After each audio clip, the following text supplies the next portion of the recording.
한국이 북유럽 최고의 건축가도 해결 못한 문제를 단 3주 만에 해결했습니다. 다들 어떤 사연인지 궁금하실 것 같은데요. 오늘 소개해드릴 이야기는 북유럽의 소피아 건축 디자이너의 감동 사연입니다. 안녕하세요. 소피아입니다. 북유럽 작은 마을에서 건축 디자이너로 일하고 있어요. 우리 마을은 아담하고 아름다운 곳이지만 겨울이면 영하 20도를 오르내리는 혹한으로 유명하죠. 수백 년 된 목조 가옥들이 늘어서 있고 아침이면 안개가 산자락을 감싸는 풍경이 인상적인 곳이랍니다. 저희 가족은 이 마을에서 3대째 살고 있어요. 할아버지부터 아버지까지 이어온 목공소가 있을 정도로 이 마을과는 뗄 수 없는 인연이죠. 아버지는 전통 가구를 만드는 장인으로 마을에서 꽤 영향력 있는 분이세요. 특히 오래된 건물을 보존하는 일에 누구보다 열정적이시죠. 그런 아버지의 완고한 성격이 때로는 부담스러울 때도 많았답니다. 특히 어머니의 건강 문제로 저희 가족은 늘 예민한 상태였어요. 어머니는 아침마다 손가락 마디마디가 붓고 아파서 움직이기조차 힘들어 하셨어요. 북유럽의 겨울은 유독 혹독했으니까요. 그러던 어느 날 저희 집 옆 빈집에 공사가 시작됐어요. 처음에는 평범한 리모델링이라 생각했는데 상황이 심상치 않더라고요. 창문은 물론이고 바닥까지 완전히 뜯어내는 걸 보고 아버지는 격분하셨어요. 수백 년 된 집을 이렇게 망가뜨리다니 마을의 역사를 무시하는 처사라며 아버지는 분노하셨죠.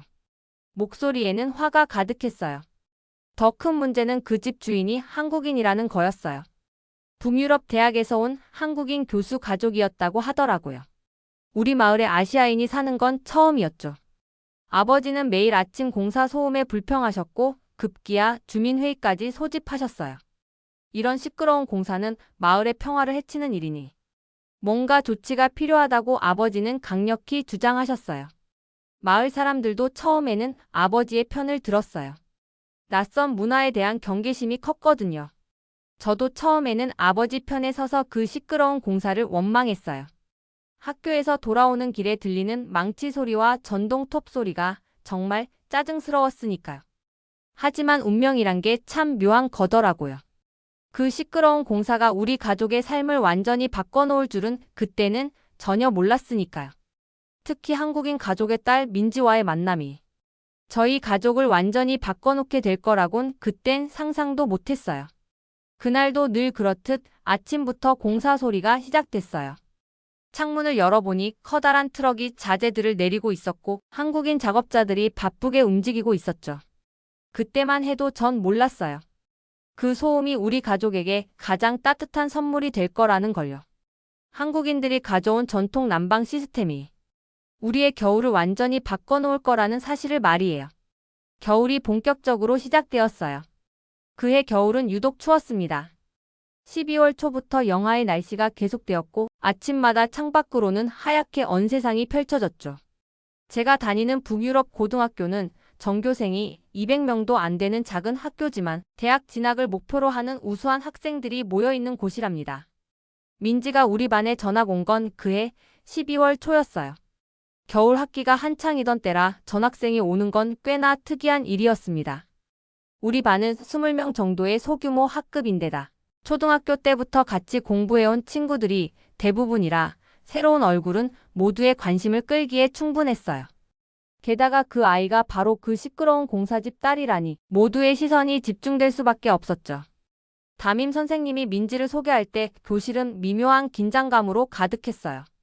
한국에서 온 전학생이라는 말에 모두의 시선이 집중됐고 게다가 그 소음 집안의 딸이라는 소문이 이미 퍼져 있었거든요. 북유럽에도 외국인 학생들이 있긴 하지만 대부분 이웃나라 출신이었고 아시아에서 온 학생은 처음이었어요. 민지는 조용히 고개를 숙여 인사했어요. 서툰 우리 언어로 자기소개를 하는데 프랑스어나 독일어 사용자는 많이 봐왔지만 아시아 친구는 처음이라 다들 신기한 듯 쳐다봤죠. 선생님은 민지의 자리를 정해주셨는데 하필 제 옆자리였답니다. 아버지가 그토록 못마땅해 하시는 집딸이 제 옆자리라니 처음엔 정말 난감했어요. 처음 며칠간은 민지와 거의 대화하지 않았어요. 그냥 인사 정도만 나누고 각자 수업에 집중했죠. 하지만 그날 미술 수업에서 모든 게 달라졌어요. 우리는 겨울 풍경을 주제로 스케치를 하고 있었는데 민지의 그림이 놀라울 정도로 아름다웠거든요. 북유럽의 눈 덮인 풍경을 마치 오랫동안 이곳에 살아온 사람처럼 섬세하게 표현해내는 모습이 감탄스러웠어요. 와, 정말 잘 그렸다고 말하자 민지는 수줍게 웃었어요. 그게 우리의 첫 대화였어요. 미술 수업이 끝나고 나서도 그림에 대해 이야기를 나눴어요.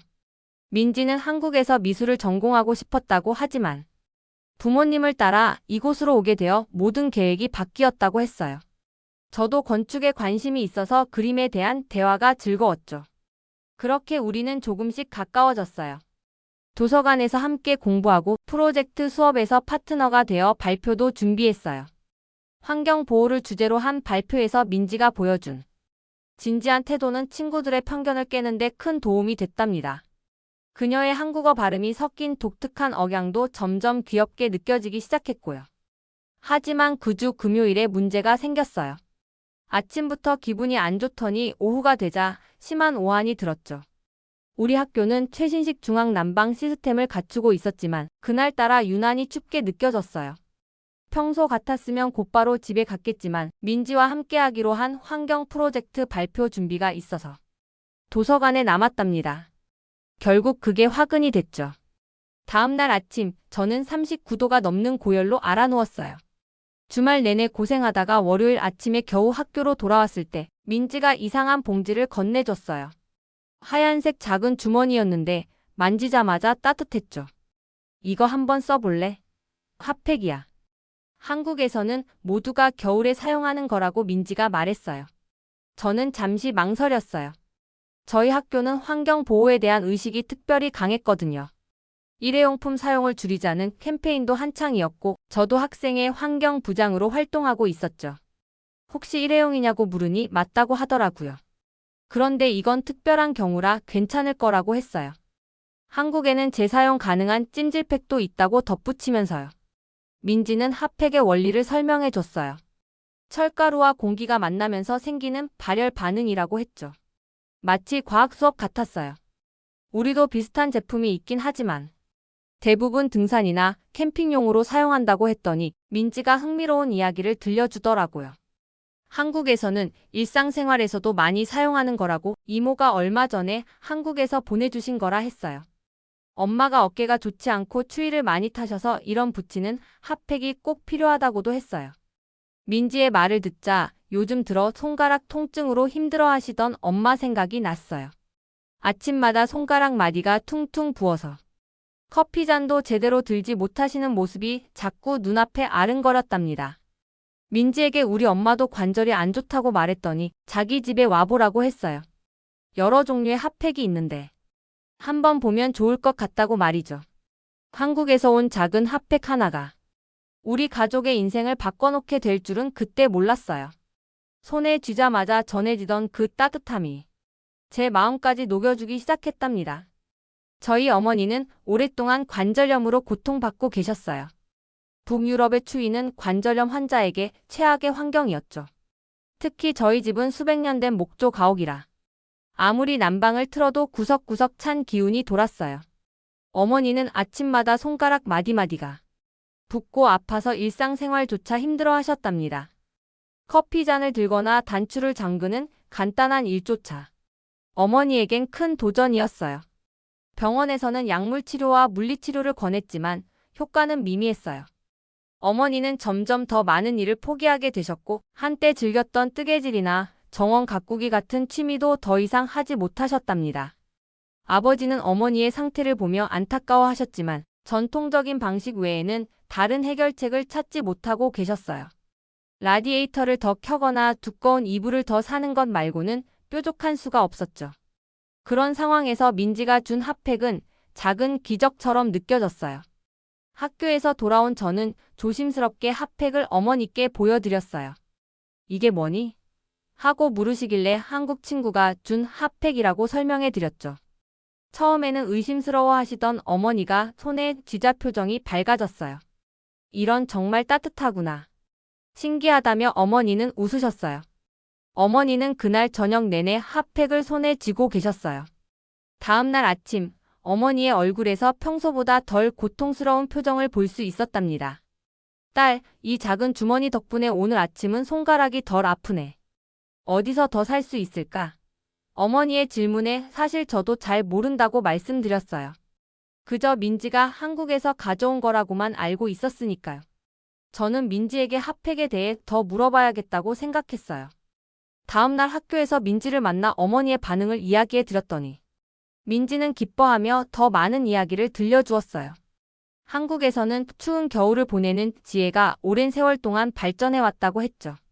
핫팩 외에도 찜질팩, 붙이는 파스, 그리고 온돌이라는 바닥 난방 시스템까지 있다고 했어요. 특히 온돌 이야기를 들으며 저는 깊은 인상을 받았어요. 바닥 전체가 따뜻해지는 난방 시스템이라니 저희 집의 차가운 바닥과는 완전히 다른 개념이었죠. 민지는 한국의 온돌 문화가 2000년 이상의 역사를 가졌다고 했어요. 바닥에 불을 지펴 방 전체를 따뜻하게 하는 지혜로운 방식이라고 설명해 주었죠. 민지는 현대식 온돌은 전기나 온수를 이용해 바닥 전체를 골고루 데우는 방식이라 관절염 환자에게 특히 좋다고 했어요. 바닥에서 올라오는 따뜻한 기운이 혈액순환을 도와 관절 통증을 완화해준다는 거였죠. 더구나 공기를 건조하게 만드는 라디에이터와 달리 온돌은 적정 습도를 유지해 호흡기 건강에도 좋다고 했어요. 민지의 설명을 들으며 어머니의 모습이 자꾸 떠올랐어요. 만약 우리 집에도 그런 난방 시스템이 있다면 어머니의 고통이 훨씬 줄어들 것 같았거든요. 민지는 자신의 집에서 공사 중인 것이 바로 그 온돌 시스템이라고 말해 주었어요. 한국에서 온 기술자들이 특별히 와서 설치하는 중이라 소음이 많이 난다고 미안해했죠. 그제서야 저는 그 시끄러운 공사의 의미를 이해하게 되었어요. 단순한 리모델링이 아니라 수천 년 된 한국의 지혜를 북유럽 가정에 도입하는 작업이었던 거예요. 민지는 저를 그들의 집에 초대했어요. 우리 집에 와볼래? 한국의 온돌이 어떤 건지 직접 경험해보면 좋을 것 같아. 관절염에 정말 좋을 거야. 게다가 재사용 가능한 찜질팩도 있어. 전자레인지에 데워서 쓰는 건데 환경에도 좋잖아. 민지의 제안에 망설였어요. 아버지께서 그토록 반대하시는 그 집에 가는 건 상상도 할 수 없었거든요. 더구나 환경을 생각하면 일회용 핫팩을 써도 될까 하는 고민도 들었죠. 하지만 민지의 말처럼 재사용 가능한 찜질팩이 있다면 어머니의 건강과 환경 모두 지킬 수 있을 것 같았어요. 엄마의 고통을 조금이라도 덜어드릴 수 있다면 저는 용기를 내어 방과 후에 민지의 집으로 가기로 약속했어요. 그 결정이 우리 가족의 삶을 얼마나 크게 바꿔놓을지 그때는 전혀 상상하지 못했답니다. 용기를 내어 민지의 집을 방문한 그날, 제 인생이 바뀌었다고 해도 과언이 아니에요. 방과 후 민지와 함께 그녀의 집으로 향하는 길은 왠지 모르게 긴장됐어요. 아버지가 그토록 싫어하시는 집을 방문한다는 죄책감도 있었지만 어머니의 건강을 생각하면 꼭 가봐야 할 것 같았거든요. 민지의 집은 겉으로 보기엔 여전히 공사 중이라 조금 어수선했어요. 주변에 자재들이 쌓여 있었고 여기저기 공구들이 놓여 있었죠. 하지만 민지는 씩 웃으며 괜찮다고 아는 거의 다 끝났다고 말했어요. 현관문 앞에 서자 민지가 잠시 멈추더니 말했어요. 우리 집은 한국식으로 신발을 벗고 들어가. 보통 한국 가정에서는 현관에 신발장이 있고 실내화로 갈아 신는다고 했어요. 현관문을 열자마자 저를 맞이한 건 상상도 못했던 따뜻함이었어요. 발바닥을 통해 전해지는 온기가 마치 봄날의 햇살 같았거든요. 처음 느껴보는 감각이었죠. 저희 집의 차가운 대리석 바닥과는 완전히 달랐어요. 민지가 웃으며 말했어요. 온돌이야. 어때 따뜻하지? 저는 그저 놀라움의 말을 잇지 못했답니다. 민지의 어머니는 따뜻한 차를 대접하시며 한국의 온돌 문화에 대해 설명해 주셨어요. 한국어 억양이 섞인 말투로 온돌의 역사를 들려주셨죠. 온돌은 약 2000년 전부터 한국에서 사용해온 난방 방식이라고 해요. 예전에는 아궁이에 불을 지펴 그 열기가 돌로 만든 구들장 아래를 지나가며 바닥을 데우는 방식이었대요. 지금은 전기나 온수를 이용해 현대화되었지만 원리는 그대로라고 하셨어요. 가장 흥미로웠던 건 온돌이 단순한 난방 시스템이 아니라 한국인의 생활 문화와 깊이 연결되어 있다는 거였어요. 한국인들은 바닥에 앉거나 눕는 생활 방식을 선호하기 때문에 바닥을 따뜻하게 하는 게 중요하대요. 그래서 한국의 많은 가정에서는 소파보다 바닥에 앉아 식사를 하거나 이야기를 나눈다고 했어요. 민지가 자기 방으로 안내해줬는데 바닥에 도톰한 이불이 깔려 있었어요. 이건 한국의 이불이라고 하는 건데 바닥에 깔고 그 위에서 자는 거야. 온돌이 있으니까 바닥에서 자도 전혀 춥지 않아. 오히려 더 편하고 건강에도 좋다고 했어요. 바닥 전체가 균일하게 따뜻해서 몸 전체가 고르게 데워지고 자세도 바르게 유지된대요. 저는 조심스럽게 바닥에 앉아봤어요. 정말 신기했어요. 차가운 바닥에 앉으면 금세 엉덩이가 허리가 아파오기 마련인데 온돌 바닥은 앉자마자 편안함이 느껴졌어요. 마치 누군가 따뜻하게 감싸주는 것 같았죠. 게다가 라디에이터처럼 건조하지도 않았어요. 민지의 어머니가 다양한 한국의 찜질팩을 보여주셨어요. 전자레인지에 데워서 재사용할 수 있는 찜질팩부터 허리나 무릎에 붙이는 파스까지 종류가 정말 다양했어요. 한국에서는 이런 방식으로 몸을 따뜻하게 하는 것이 건강의 기본이라고 설명해 주셨죠. 특히 관절염 같은 질환에는 따뜻함이 가장 좋은 치료법이라고 하셨어요. 커피를 들고 온돌방에 둘러앉아 이야기를 나누는데 저도 모르게 온몸이 풀어지는 느낌이 들었어요. 북유럽의 추위로 굳어있던 근육이 하나둘 이완되는 기분이었죠. 민지의 어머니는 한국에서는 식구들이 이렇게 온돌방에 둘러앉아 대화를 나누는 것이 일상이라고 하셨어요. 그 말을 듣자 왠지 따뜻한 정이 느껴졌어요. 특히 인상적이었던 건 온돌이 유지하는 따뜻함이 정말 오래 간다는 거였어요. 라디에이터는 전원을 끄면 금방 식어버리잖아요. 하지만 온돌은 한번 데워지면 열을 오래 간직한대요. 바닥의 추결 효과 때문에 에너지 효율도 높다고 했어요. 환경을 생각하는 저로서는 이 점이 정말 매력적으로 느껴졌어요. 민지네 집을 나서는 길, 머릿속엔 온통 어머니 생각뿐이었어요. 어머니의 아픈 손가락이 이 따뜻한 온기로 나아질 수 있다면 얼마나 좋을까 하는 마음이 가득했죠. 민지가 재사용 가능한 찜질팩 몇 개를 챙겨줬어요. 너희 엄마에게 드려. 한국의 따뜻함을 조금이나마 전해드리고 싶어. 그 말에 눈시울이 뜨거워졌어요.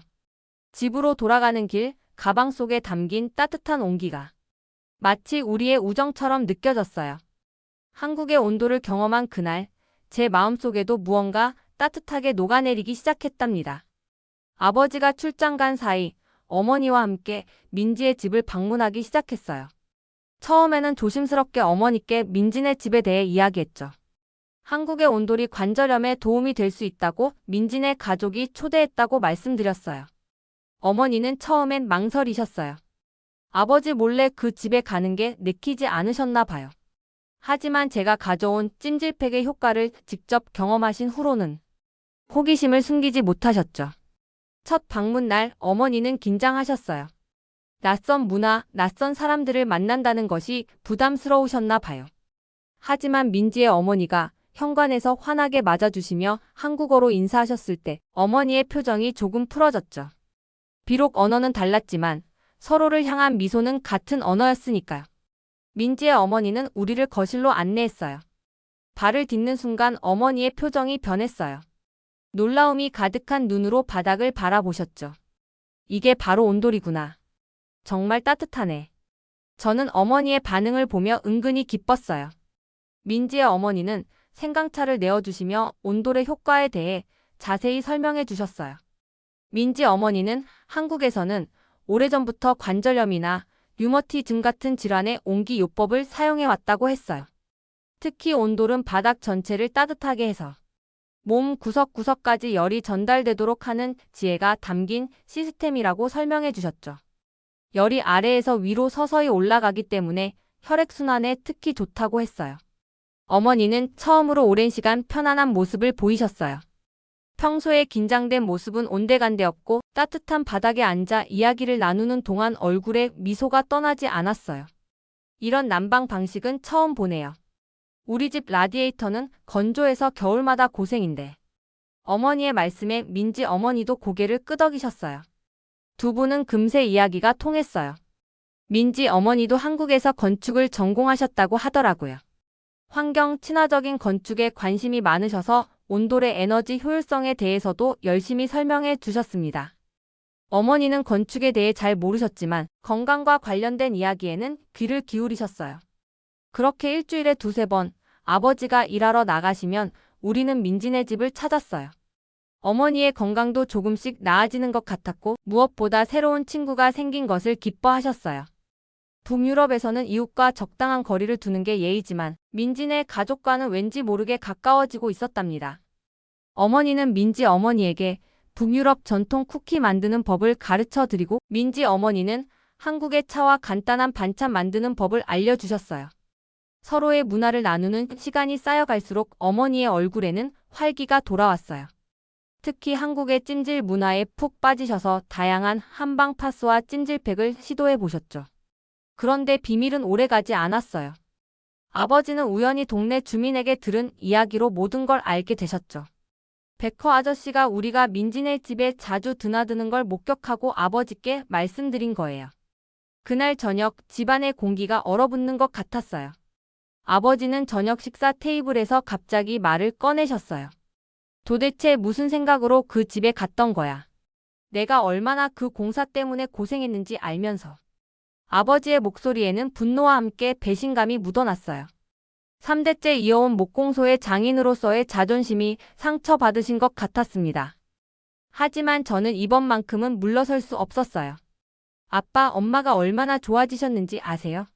이제는 아침에 일어나실 때 고통스러워 하시지 않으시잖아요. 게다가 한국의 온돌은 단순한 난방이 아니라 건강을 위한 지혜예요. 환경에도 좋고 에너지 효율도 높아요.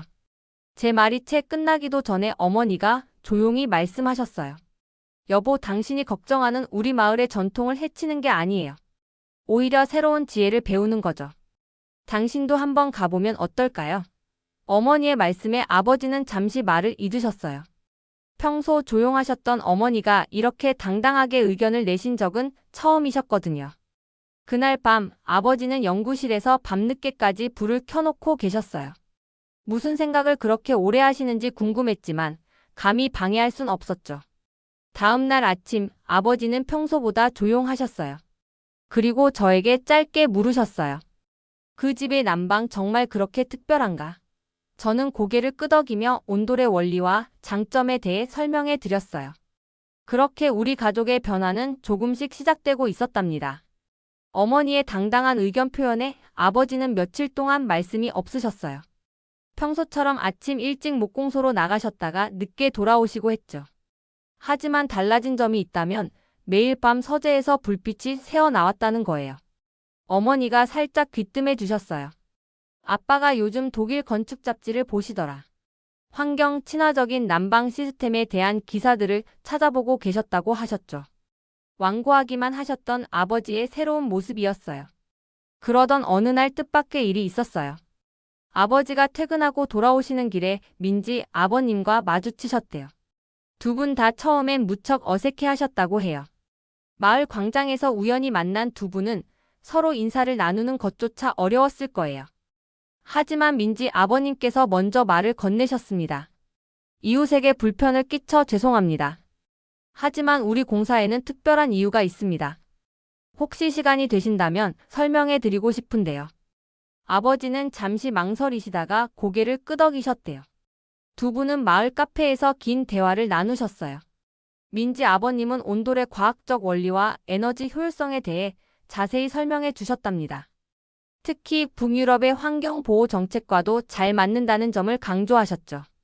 한국의 온돌이 단순한 난방 시스템이 아니라 수천 년 동안 발전해온 과학적 지혜라는 것도 알려주셨어요. 아버지는 환경 문제에 관심이 많으셨거든요. 특히 목재를 다루는 일을 하시다 보니 자연 보존의 중요성을 누구보다 잘 아셨죠. 민지 아버님은 온돌 시스템이 실내 습도를 적절히 유지해 목재의 수명을 오히려 연장시킬 수 있다는 연구 결과도 보여주셨어요. 이 말에 아버지의 관심이 크게 높아지셨답니다. 그날 밤 아버지가 불쑥 던지신 말씀이 있었어요. 우리 목공소가 3대째 이어져 온 건 시대의 변화를 잘 받아들였기 때문이란다. 새로운 것이 꼭 나쁜 건 아닐 수도 있겠네. 아버지의 목소리에는 여전히 조심스러움이 묻어 있었지만 분명 변화의 시작이었어요. 다음 날 믿기 힘든 일이 벌어졌어요. 아버지가 직접 민지네 집을 방문하신 거예요. 물론 표면적인 이유는 전문가의 입장에서 공사 상태를 점검하고 싶다는 거였지만 저는 알 수 있었어요. 아버지의 마음이 조금씩 열리고 있다는 걸요. 민지네 집에 들어서는 순간 아버지의 표정이 달라졌어요. 발바닥을 통해 전해지는 온기에 놀라신 듯 했죠. 신발을 벗고 민지 아버님의 안내를 따라 집 안으로 들어가셨어요. 마치 호기심 많은 아이처럼 이것저것 살펴보셨답니다. 특히 바닥 구조에 관심을 보이셨죠. 민지 아버님은 온돌의 설계도를 꺼내 보여주셨어요. 현대식 온돌은 온수 파이프나 전기 열선을 바닥에 설치하고 그 위에 추결층을 두는 방식이라고 설명해 주셨죠. 아버지는 계속 고개를 끄덕이셨어요. 구조가 생각보다 단순하지만 효과적이라는 점에 감탄하신 것 같았어요. 특히 아버지의 관심을 끈 것은 온돌이 목재의 수명을 연장시킬 수 있다는 점이었어요. 라디에이터 난방은 목재를 건조시켜 갈라지게 만들지만 온돌은 적절한 습도를 유지해 목재를 보존하는 데 도움이 된다고 해요. 목공장인으로서 아버지에게는 매우 중요한 사실이었죠. 루카스 씨, 당신의 목공 기술과 우리의 온돌 시스템이 만나면 이 마을에 새로운 가능성이 열릴 거예요. 민지 아버님의 말씀에 아버지는 오랫동안 생각에 잠기셨어요. 예전 같았으면 이런 이야기를 듣고 코웃음 치셨을 텐데 이번에는 달랐어요. 진지하게 고민하시는 모습이었죠. 집으로 돌아오는 길에 아버지는 말씀하셨어요. 사람들이 수백 년 동안 같은 방식으로 살아왔다고 해서 그게 최선은 아니란다. 때로는 멀리서 온 지혜가 우리 삶을 더 나아지게 할 수도 있지. 아버지의 말씀은 온돌에 관한 것만은 아니었어요. 새로운 문화, 새로운 사람들에 대한 열린 마음을 의미하는 것 같았어요. 그날 저녁 식탁에 둘러앉아 어머니가 조심스럽게 말씀하셨어요. 여보, 우리도 혹시. 어머니의 말에 아버지는 미소를 지으셨어요. 그래, 나도 생각해 보고 있었어. 아버지가 이렇게 빨리 마음을 바꾸실 줄은 상상도 못했어요. 민지네 집을 방문하신 다음 날부터 아버지는 달라지셨어요. 서재는 어느새 작은 도서관이 되어 있었어요. 대학 도서관에서 빌려온 한국 건축 서적들이 책상 위에 가지런히 쌓여 있었고 메모가 빼곡한 스케치북에는 온돌의 구조도가 그려져 있었죠. 몇 년 만에 그렇게 행복한 모습으로 열심히 공부하시는 아버지는 처음 보는 것 같다고 어머니도 놀라셨답니다. 우리 집 온돌 공사가 시작되었어요. 아버지는 매일 밤 서재에서 건축 관련 자료들을 찾아보시더니 결국 시청에 문의까지 하셨답니다. 저희 집은 1800년대에 지어진 전통 가옥이라 건축 제한이 많았거든요. 외관은 최대한 보존하면서 내부 구조만 변경하는 방식으로 진행하기로 했죠. 시청에 계획서를 제출하고 허가를 받는 과정은 생각보다 복잡했어요. 문화재 보호 당국의 검토도 받아야 했고 이웃들의 동의도 필요했죠. 하지만 놀랍게도 많은 이웃들이 우리의 계획에 관심을 보였답니다. 옆집 베커 아주머니는 조심스럽게 물으셨어요. 혹시 우리 집도 나중에 가능할까요? 아주머니도 저희 엄마처럼 추위 때문에 고생하시는 분이셨거든요. 아버지와 민지의 아버님은 매일 밤 설계도를 들여다보셨어요. 민지 아버님이 북유럽 대학에서 연구하신 자료들을 바탕으로 전통적인 목조 구조와 온돌 시스템을 어떻게 조화롭게 만들 수 있을지 고민하셨죠. 특히 아버지의 목공 기술과 민지 아버님의 현대건축 지식이 만나면서 새로운 아이디어들이 쏟아져 나왔어요. 북유럽 전통 가옥의 특성을 살리면서도 바닥 난방을 효율적으로 설치하는 방법을 찾는 과정은 쉽지 않았어요. 하지만 두 분은 포기하지 않으셨죠. 아버지는 수백 년 된 목재 바닥을 해체하고 보존하는 방법을 연구하셨고 민지 아버님은 그 아래에 현대식 온돌 시스템을 설치하는 방안을 설계하셨어요. 공사는 2월 초에 시작되었어요. 한국에서 온 전문 기술자들과 아버지의 목공소 직원들이 함께 작업했죠. 처음에는 언어 소통이 어려워 손짓 발짓으로 대화했지만 시간이 지나면서 서로를 이해하는 방법을 터득해 나갔어요. 아버지는 한국 기술자들의 섬세한 작업 방식에 감탄하셨고 한국 기술자들은 아버지의 목공 기술에 존경심을 표했답니다. 공사 기간 동안 우리는 민지네 집에서 지내기로 했어요. 민지 아버님께서 먼저 말씀해 주신 거였죠. 그 말을 들었을 때 저희 가족은 너무 놀라고 고마웠어요. 서로 알게 된 것도 얼마 되지 않았는데 이런 호의를 베풀리라고는 생각조차 못했었거든요. 민지 아버님께서는 이런 것을 한국에서는 이웃 간의 정이라고 부른다고 하셨어요. 같이 지내며 북유럽과 한국의 건축에 대해 같이 이야기해 볼 수 있는 특별한 경험이 될 것 같다고 기대된다고 하셨죠. 민지 아버님 말씀처럼 그건 정말 특별한 경험이 되었답니다. 짐을 옮기던 날 아버지는 민지네 집 앞에서 잠시 멈추셨어요. 처음에는 내가 너무 편견에 사로잡혀 있었나 봐. 아버지의 목소리에는 후회와 기대가 섞여 있었어요. 그렇게 우리의 특별한 생활이 시작됐어요. 두 가족이 함께 식사하고 이야기를 나누며 서로의 문화를 배우는 시간이었죠. 저는 민지에게 북유럽 전통 음악을 가르쳐주고 민지는 저에게 한국어 단어들을 알려줬어요. 두 어머니께서는 각자의 요리 비법을 공유하셨고 두 아버지께서는 건축 이야기로 밤을 지새우셨답니다. 한 달 반 정도의 공사 끝에 드디어 우리 집이 완성되었어요. 외관은 여전히 북유럽 전통 가옥의 모습을 간직하고 있었지만 내부는 완전히 달라졌죠. 특히 바닥에서 올라오는 따뜻한 기운은 마치 집 전체가 우리를 포근하게 안아주는 것 같았어요. 어머니는 너무 기뻐하셨어요. 수십 년 동안 겨울마다 고생하셨는데 이제는 집안 어디서든 따뜻함을 느낄 수 있게 된 거예요. 특히 아침에 일어나실 때 더 이상 관절 통증으로 고생하지 않으시는 모습을 보니 정말 다행이었죠. 하지만 놀라운 일은 그때부터 시작이었어요. 우리 집 공사가 완료되자 지역 신문 기자가 찾아온 거예요. 누군가 우리 집 프로젝트에 대해 제보를 했나 봐요. 한국의 전통 난방 시스템을 북유럽 전통 가옥에 도입한다는 게 정말인가요? 기자는 호기심 어린 눈빛으로 아버지와 민지 아버님을 인터뷰했어요. 아버지는 처음에는 부끄러워하셨지만 점차 자신감을 가지고 설명해 주셨어요. 온돌의 원리와 우리 집에 어떻게 적용했는지, 그리고 그 효과는 어떠한지 자세히 이야기해 주셨죠. 특히 환경 친화적인 난방 방식이라는 점에 기자가 큰 관심을 보였어요. 이틀 뒤 지역 신문에 우리 집 이야기가 실렸어요. 한국의 온돌, 북유럽의 겨울을 녹이다, 동서양의 만남, 북유럽 마을의 새로운 실험이라는 제목이었답니다. 기사는 단순히 공사 내용을 다루는 것을 넘어 문화 교류의 성공 사례로 우리 이야기를 소개했어요. 민지의 가족이 본국으로 돌아갈 시간이 다가왔지만 그들이 남긴 한국 문화의 영향은 계속되고 있어요. 신문 기사가 나간 후 우리 집은 지역의 명소가 되었답니다. 주말마다 사람들이 찾아와 온돌을 체험하고 싶어 했고 아버지는 예약제로 방문 시간을 정하셨어요. 어느새 아버지는 온돌 전문가가 되어 방문객들에게 열심히 설명해 주셨죠. 며칠 뒤에는 북유럽 건축학과 교수님들이 찾아오셨어요. 민지 아버님의 동료들이었죠. 전통 건축물의 현대화와 에너지 효율성 연구에 좋은 사례가 될 것 같습니다. 학생들과 함께 연구 프로젝트를 진행해도 될까요? 교수님들의 제안에 아버지는 흔쾌히 수락하셨어요. 그렇게 우리 집은 작은 연구소가 되었어요. 건축학과 학생들이 매주 와서 온도와 습도를 측정하고 에너지 사용량을 기록했죠. 특히 목재의 보존 상태를 연구하는 팀도 있었어요. 아버지의 목공 기술과 민지 아버님의 현대건축 기술이 만나니 정말 특별한 결과가 나왔네요. 교수님들의 말씀에 아버지와 민지 아버님은 뿌듯해하셨어요. 연구팀의 분석 결과가 나왔을 때 모두가 놀랐어요.